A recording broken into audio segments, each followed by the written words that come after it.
wabarakatuh. Halo Sobat Visioner. Kita kembali lagi pada podcast Dialog Kual 9 pada kesempatan kali ini. Saya Ektavia Haryani Putri sebagai moderator akan memandu acara podcast pada beberapa menit ke depan. Dalam ruangan berdialog kali ini yang berjudul Jadi Mahasiswa itu Jangan Biasa-Biasa Aja, dengan mengusung tema membangun karakter pemimpin melalui organisasi kampus. Kita kedatangan narasumber yang sangat spesial dan sangat istimewa. Beliau yaitu Kang Ahmad Nizarul Arso dan merupakan Ketua Dewan Fakultas Ekonomi dan Bisnis Islam UIN Syed Ali Rahmatullah Tulungagung. Halo Kak, bagaimana kabarnya hari ini? Alhamdulillah.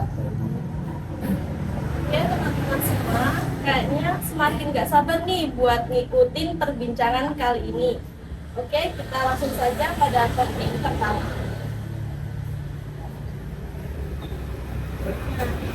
Dalam membahas tema kali ini itu kan jadi mahasiswa itu jangan biasa-biasa aja ya. Bagaimana suatu organisasi itu dapat membangun karakter kepemimpinan dalam diri kita? Apa yang terlintas di pikiran kakak saat mendengar kalimat jadi mahasiswa itu jangan biasa-biasa aja? Kalau yang terlintas itu hanya satu, yaitu sepakat. Kenapa kok saya sepakat?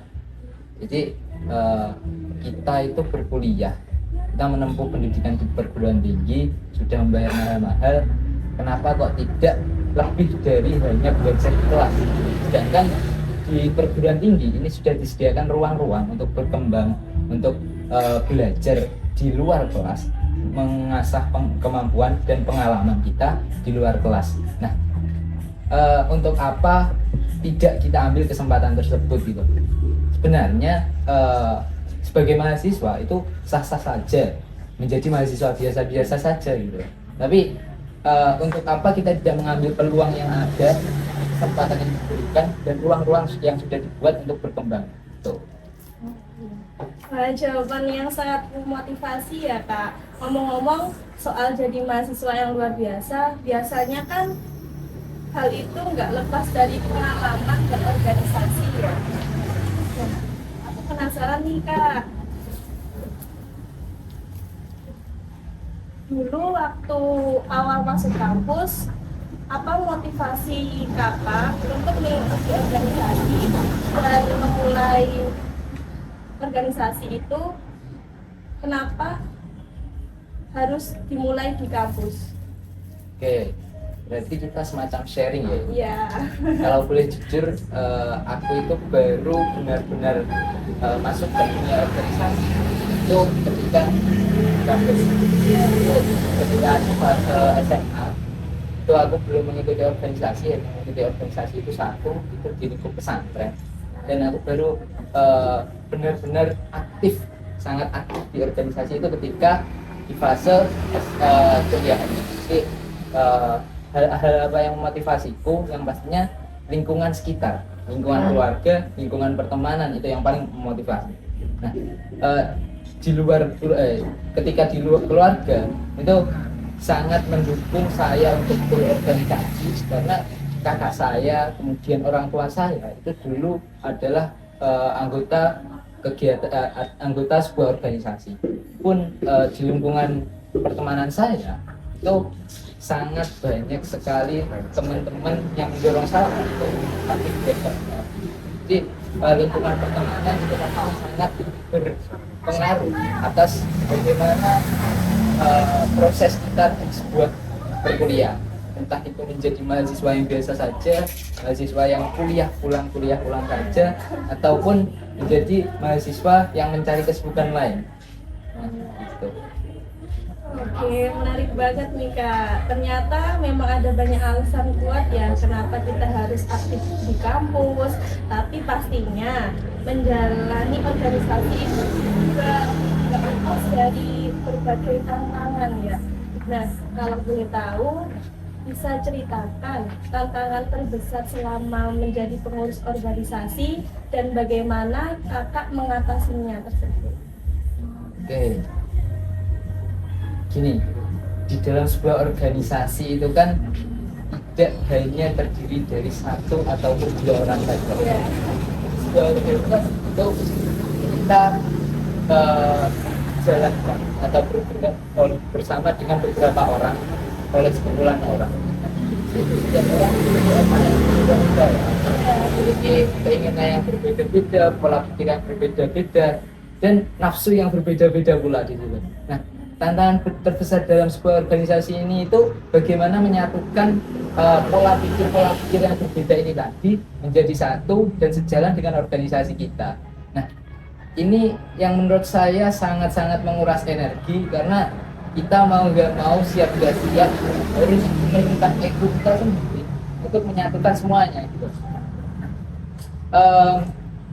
Kita itu harus menjadi titik impas, titik tengah antara tim A dan tim B, yang mana keduanya itu memiliki pola pikir yang berbeda tanpa menjatuhkan salah satunya. Gitu. Jadi orang organisasi, terutama para pemimpinnya itu harus menjadi penengah atau titik temu antara kedua ide ini, sehingga kedua ide ini tidak ada yang dikalahkan. Luar biasa.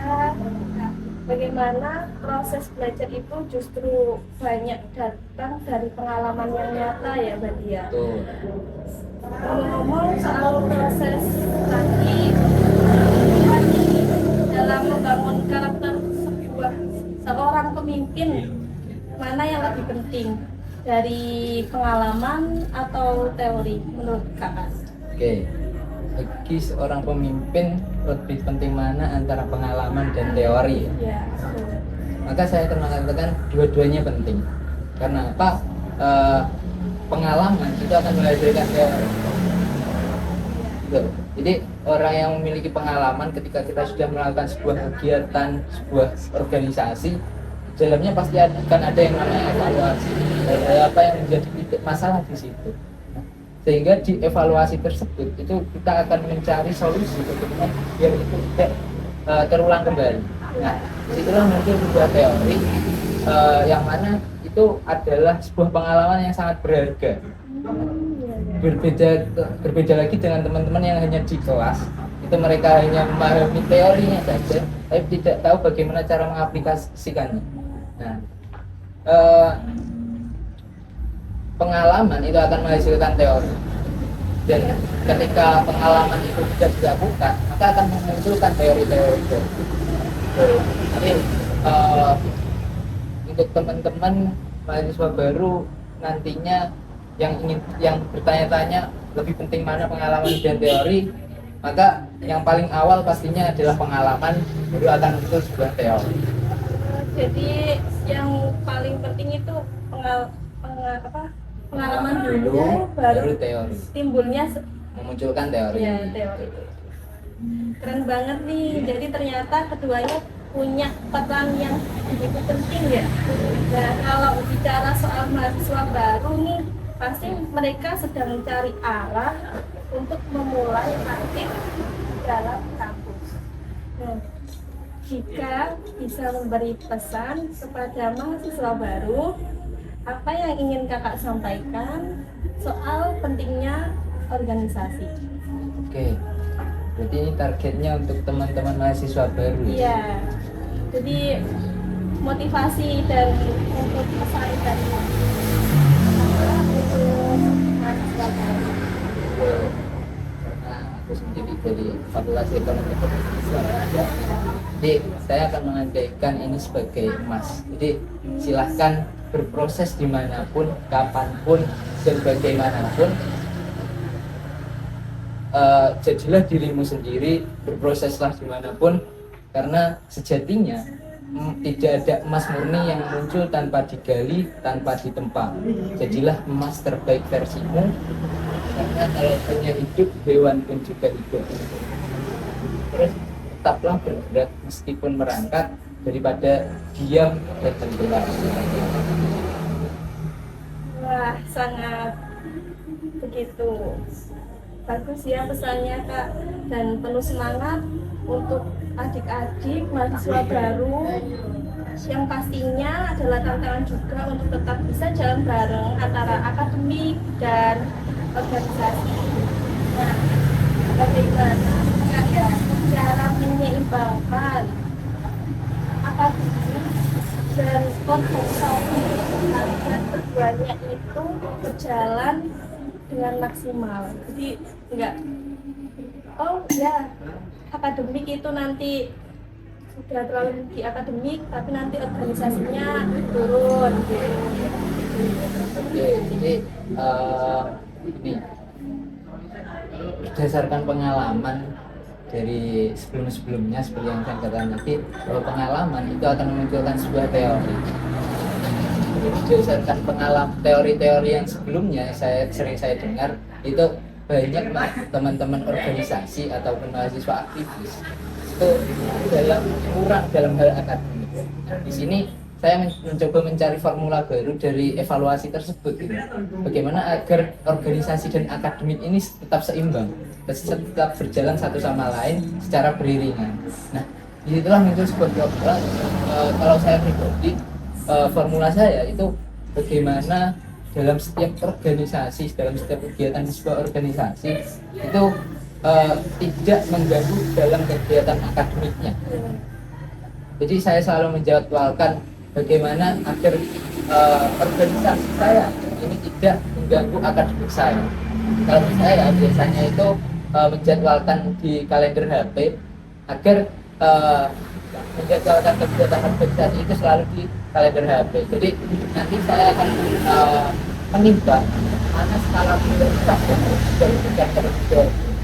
Jadi tidak akan ada yang kalah antara organisasinya juga akademisnya. Jadi keduanya berjalan secara beriringan gitu. Jadi memanage waktu itu benar-benar penting gitu ya, biar tidak ada yang organisasi itu yang tinggi terus yang akademiknya itu yang turun gitu. Jadi biar seimbang. Sangat berarti banget dari kakak punya. Yang terakhir ini untuk gimana menurut kamu berarti kembali ke topik awal. Jadi mahasiswa itu tidak biasa-biasa aja, jangan menjadi mahasiswa yang biasa-biasa aja. Itu tipsnya itu gimana? Oke, tips biar tidak jadi mahasiswa biasa-biasa aja. Jadi kalau di sini itu saya menafsirkan mahasiswa yang tidak biasa-biasa saja itu jangan hanya menjadi mahasiswa yang kuliah saja. Silakan berprosesnya bagaimana Bu, mau ikut organisasi silakan, bekerja sampingan juga silakan. Jadi kalau saya melakukan teman-teman yang hanya kuliah pulang itu apakah kalian tidak bosan gitu loh? Di kampus ini sudah banyak tersedia ruang-ruang akademis, di kampus ini sudah ada banyak ruang-ruang organisasi, ruang-ruang pengembangan diri, juga di lingkungan sekitar kampus pun juga mendukung. Banyak sekali peluang kerja sampingan untuk mahasiswa dalam juga bisa bekerja. Jadi silahkan diambil semua kesempatan yang ada, biar tidak hanya kuliah pulang saja. Jadi tidak hanya dapat teori, tapi juga mendapatkan pengalaman. Jadi dimanfaatkan apa yang sudah disediakan oleh kampus gitu ya. Betul. Luar biasa banget nih Kak cerita dan pengalaman hari ini.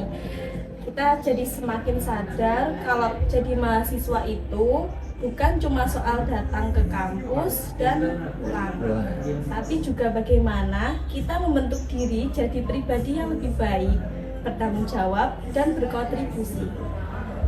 Oke, Kak, terima kasih. Semoga obrolan kita hari ini membuka pikiran para pendengar, khususnya untuk mahasiswa dan mahasiswa baru. Buat teman-teman yang masih ragu untuk terlibat di organisasi, semoga setelah mendengar episode kali ini, kalian jadi lebih yakin untuk aktif dan mulai bergerak di organisasi. Terima kasih banyak untuk Kak Nizar yang sudah berbagi cerita dan inspirasi hari ini. Dan tentu terima kasih juga buat kalian semuanya. Jangan lupa untuk nantikan episode-episode selanjutnya yang pastinya membawa insight untuk kalian semua. Sampai jumpa di episode selanjutnya. Wassalamualaikum warahmatullahi wabarakatuh.